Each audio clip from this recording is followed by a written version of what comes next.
तुला बी कळले माझं वजन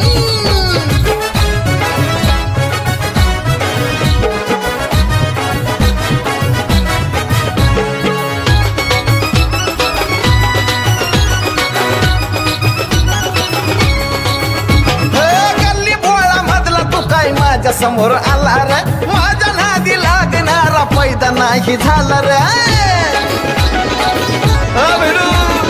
गल्ली भोळा मधला तू काय माझ्या समोर आला रे माझ्या नादी लागणारा पैदा नाही झाला रे मोठ्या मोठ्या हत्ती मला म्हणतात हे